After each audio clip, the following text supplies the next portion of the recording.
this cruise. Please switch your phones to silent and keep noise volume to a minimum. This is a safety announcement. This boat is licensed to carry 249 passengers. We maintain constant contact with Thames Navigation and the River Police at all times. This boat is equipped with a full complement of life jackets and life rafts. The life jackets are stowed underneath the fixed seating in the lower saloon and in a locker on the upper deck, clearly marked with a green sign. All exits are clearly marked. From the lower saloon, there are doors at both sides of the vessel, or you can exit through the sliding windows. The upper deck is easily accessible by steps either side of the lobby. In the unlikely event of an emergency, the captain will give you full instructions. The captain is located at the back of the boat on the upper deck. In order to keep their view of the river clear, please remain... But maybe we're all enjoying it because it's been so hot this week, hasn't it? Well, I'm Amelia. I'm currently behind you here on the top deck. If you want to turn around and say, hello, Amelia. You won't recognise me as a girl scanning the tickets in the queue like you were just in. I will be doing a live commentary for you throughout the journey today, so you'll be hearing a lot of my voice. Hopefully you think it's nice. Now, if you did turn around to say hello to me, you might notice that behind me is the wheelhouse, where we've got our lovely captains on board. We've got Captain Chris and Casey driving the boat for you today in the wheelhouse. Now, they are very talented captains, very good at what they do. But what you did just hear in the safety announcement played over our speakers is that if you're on the top deck at any point in the journey today, you must find a seat and remain seated, please. This is because we have a no standing policy here on the top deck for your own health and safety, and because our captains are located behind you, they do need a clear view of the river at all times throughout the journey today. So please do remain in your seats. Of course, as Captain Chris said earlier, you're more than welcome to head downstairs. We've got undercover seating down there with big windows, so it's very cool. Comfy seating too. There's also the bar and the toilets downstairs, and you might even be able to bump into my colleague Ben. He's very lovely, dressed in the greys and the pinks just like me, and he'll be more than happy to help you out with anything you might need throughout the journey today. But as I said, I'll be doing a live commentary for you throughout the journey, and this takes us very nicely to the first site that we get to see, the lovely Houses of Parliament, also known as the Palace of Westminster. And there's been a palace on this site since the Anglo-Saxon times, but this is not the original palace, no. The original that actually burned down in 1834, where the people of London just stood around and watched it burn. That's right, they didn't even try and help them. No, they actually stood there and chanted, "Burn, Parliament, burn!" Not too excessively, please. Of course, this building that we see here today was built in 1860, designed by a man called Charles Barry in the neo-Gothic style of architecture, and has been home to our British government for over 900 years. In fact, as we go by, we can see two different coloured awnings outside, some red and green awnings that aren't just there for decoration. No, they're there to keep the two different houses that make up the government separated.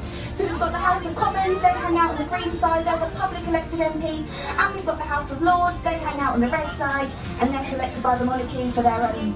Over there on the far left, the tallest tower with the flag on top of it is the Victoria Tower. It used to be the royal entrance to Parliament, but is now home to the parliamentary archives, including every law ever written since the 1400s, and all of our ballot papers. So if you voted in any election here, your ballot papers will be stored in that very tall tower there. In the middle, we've got a nice easy one to remember. It is simply the Central Tower, and it's basically just a really fancy chimney. And of course, on the other side, we've got that big old famous clock tower that we all know, we all love. We all know the name of it, don't we? Come on everyone, let's shout out all together after three. Ready? 1, 2, 3. Ooh, Big Ben. No, that's actually wrong. Get it? Yeah, the name of that tower is actually the Elizabeth Tower, named in 2012 for the Queen's Diamond Jubilee. But don't worry everyone calls it Big Ben, don't they? And that's because that's the name given to the bell inside the tower. That bell is 13.5 tons. It chimes every 15 minutes, can be heard from up to 5 miles away, and it rings once for every hour. So it rings one time for 1 o'clock, 2 times for 2 o'clock. But if it were to ring 100 times, it would be broken. Yeah, really setting the tone for this tour with these jokes, aren't I? Now, apparently the name Big Ben comes from someone who helped construct this tall tower called Sir Benjamin Hall, a man who apparently is very loud, very round, and also not very nice to his workers. So his workers looked at that very loud round bell, they named it after their boss. But maybe it was great for his name was it Richard, because that would have been a very different story, don't you think? But now we're approaching Westminster Bridge once again, and we have another rule. Stick your hands up in the air, guys, get some waves from the bridges as we go underneath them today. It's probably the only time you'll ever get a wave back from a stranger in London, so you've really got to make the most of it whilst you can.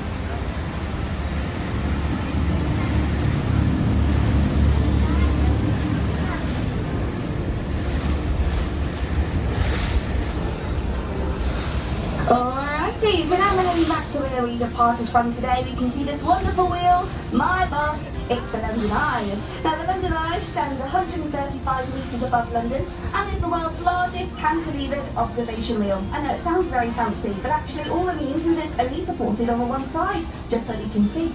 And I do want to stress everyone, this wheel is an observation wheel and not a Ferris wheel. Yeah, my boss gets really mad at me when I use the F word at work. The London Eye has 32 capsules, one for each of the 32 London boroughs. But if you ever go to the London Eye and you find yourself on pod 33, do not panic. No, we haven't lied to you. We did just remove pod 13 since people were too superstitious. You know, apparently no one wanted to go. What did win that competition? We will see a little bit further on the Thames, and I'll point it out to you when we go by. Now, even though it didn't win the competition, it's obviously stood here today because British Airways liked the design of the Eye so much, they decided to fund it themselves for a whopping £75 million. Quite a hefty investment, but they actually made that money back within the first 2 years of its opening, so it's totally worthwhile for them.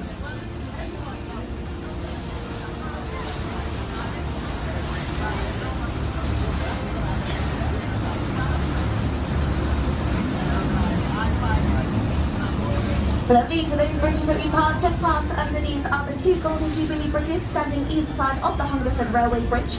The Hungerford Railway Bridge is a Victorian bridge that goes all the way into Charing Cross, over there on your left.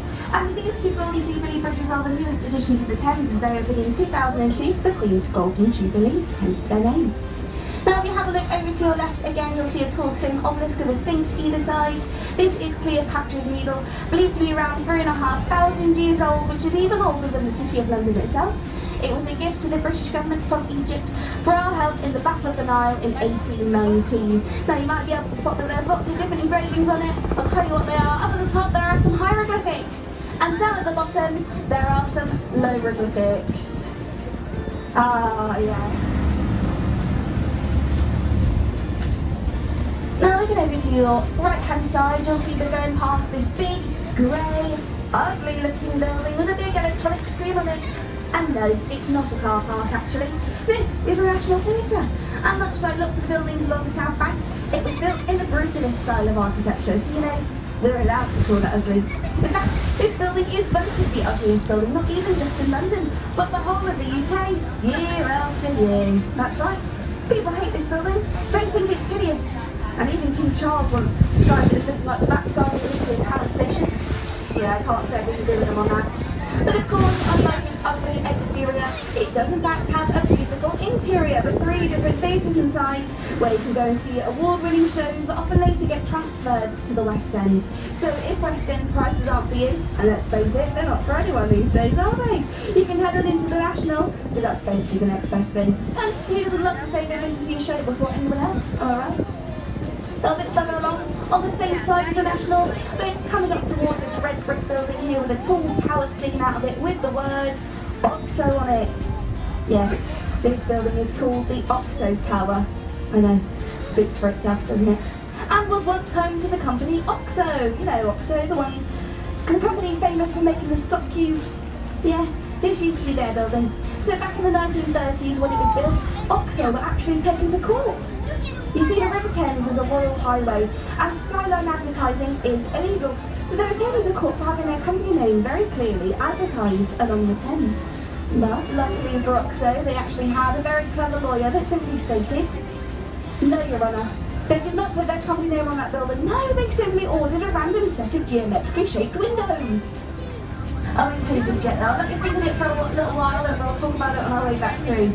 Look now to your left hand side and you'll see over there a very tall building with a domed roof. This is one of the most famous buildings in the world. It is St Paul's Cathedral. Though this is the 5th iteration of St Paul's after the 4th was damaged in the Great Fire of London in 1666. So Sir Christopher Wren rebuilt it and it took him 35 years. It was actually declared open on Christmas Day of 1711, so quite a lovely Christmas party for the Londoners back then, I think you'll agree. And I can also tell you that Christopher Wren was one of the luckiest architects here in the city. You see lots of other architects unfortunately died before seeing their work complete, but Christopher Wren was still alive and able to see lots of people admiring his beautiful new building once it had opened. A very lucky man indeed. It stands 365 feet tall. This is 1 foot for every day of the year. Because Christopher Wren was a very religious man, and he believed that you should worship on every day of the year and not just Christmas and Easter. It's so tall, it takes 528 steps to get to the top of it. So you know, if you're looking to reach your daily steps goal, I definitely recommend giving St. Paul's a little visit. Now in its original designs, there was actually supposed to be a 60-foot golden pineapple to go on top of this building. Now if you have a look over there now, you'll see that there is no 60-foot tropical fruit. No, in its place we see a more traditional cross. Yeah, the church rolled out that pineapple design straight away. They thought, no way, Chrissy, putting a tropical fruit on our lovely classic cathedral. But I can tell you, Christopher Wren did get his way in the end. And if you look to the left-hand side of St. Paul's, you'll see the 2 St. Paul's Western Towers. Where on top of each of them, you'll also find a small golden pineapple. Now I bet you're all wondering why, even though that is a very fun detail. The reason, of course, is all to do with the fact that pineapples are a tropical fruit. They have to be imported to England, and when they were first founded back in the day, they were very hard to come by and very expensive because of that. Only the richest of people could buy them. To put it in perspective for you, one pineapple was... Now looking over to your left-hand side once more, emerging through these tall buildings, you'll see a tall stone column with a golden flame on top of it. This is the monument. Also built by Sir Christopher Wren, and the monument to the Great Fire, and also an observation platform for Londoners to go up and watch their city be rebuilt around them from the ashes after the fire destroyed around 80% of London. Now as you can see, you can still go up Monument today. There are some people up on that observation platform. It's one of the cheapest in the city, only costing you £6. I do have to warn you though, it is 311 steps, with no lift or escalator to help you out, so your thighs really will be burning when you reach the top. Pardon the fun. Monument stands 66 metres tall in remembrance of the year that the Great Fire happened, and is so tall if you laid it on its side, the tip of the flame would reach where the beautiful and the world famous London Bridge. It's right behind you. Yeah. That big slab of concrete that we just went under is actually London Bridge. I know, it's not very impressive, especially not compared to the 1,500-ton battle cruiser called HMS Belfast. HMS Belfast was built in the same shipyard as the Titanic, and thankfully has had a much better career.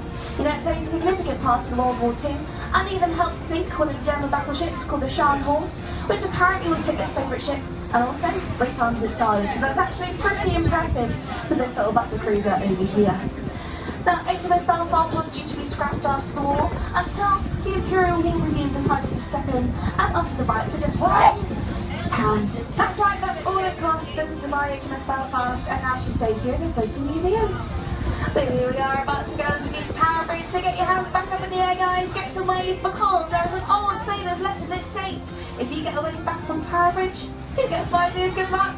And who doesn't need a bit of good luck these days? So stick those hands up in the air and say hello, Tower Bridge!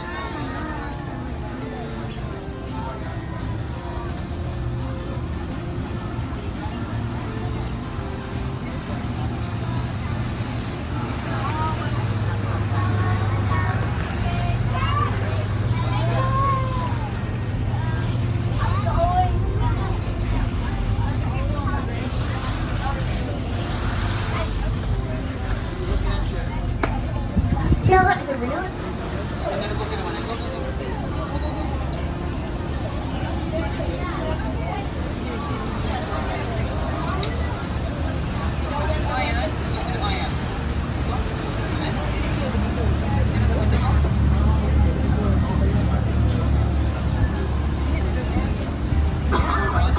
Yeah, that's a good picture.